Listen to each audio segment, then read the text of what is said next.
দেশ ও দেশের বাইরে অবস্থানরত আওয়ামী লীগের একাধিক নেতাকর্মী গোপনে গেরিলা ধাঁচের প্রশিক্ষণ গ্রহণ করেছেন। দিল্লি ও কলকাতার পাশাপাশি ঢাকার বিভিন্ন স্থানে এবং গোপালগঞ্জেও এসব প্রশিক্ষণ গ্রহণ চলছে। পুলিশের হাতে গ্রেফতার হওয়া এক চক্রের সদস্যদের কাছ থেকে উঠে আসে এমন বিস্ফোরক তথ্য। সূত্র বলছে, প্রশিক্ষণ নেওয়া এসব কর্মীদের মূল লক্ষ্য ছিল দেশে অরাজক পরিস্থিতি সৃষ্টি করা এবং দলীয় হাইকমান্ডের নির্দেশ পেলেই রাজধানী ঢাকা দখল নেয়া।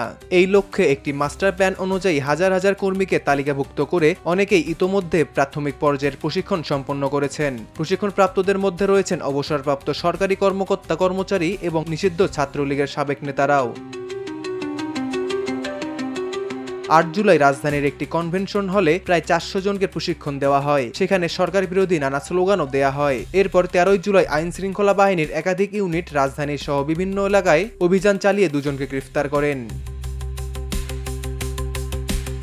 গ্রেফতারকৃতদের দেয়া তথ্য মতে তাদের মূল লক্ষ্য ছিল শেখ হাসিনার নির্দেশনা পাওয়ার সঙ্গে সঙ্গে ঢাকার শাহবাগ মোড়ে অবস্থান নিয়ে ঢাকা দখল কর্মসূচি শুরু করা, এর মধ্যে জনমনে ভয় সৃষ্টি করা এবং দেখানো যে আওয়ামী লীগের বিপুল সংখ্যক কর্মী প্রশাসনের সহযোগিতায় রাজধানী নিয়ন্ত্রণে নিয়েছে।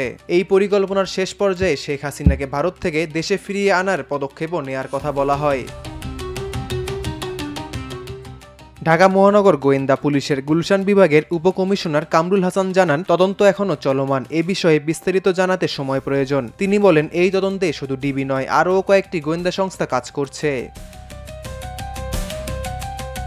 এদিকে গোয়েন্দা সূত্র বলছে, সংবাদ মাধ্যমে খবরটি প্রকাশ হওয়ার পর আওয়ামী লীগ তাদের পূর্ব পরিকল্পিত কৌশলে পরিবর্তন এনেছে। তবে সরকার বিষয়টি জানার পর থেকেই একাধিক গুরুত্বপূর্ণ পদক্ষেপ নিয়েছে। এর মধ্যে নির্ভরযোগ্য একটি টিম দিয়ে গোটা পরিকল্পনা মোকাবিলা করা এবং অভিযুক্তদের পুরোপুরি গ্রেফতার না হওয়া পর্যন্ত বিষয়টি গোপনে রাখা।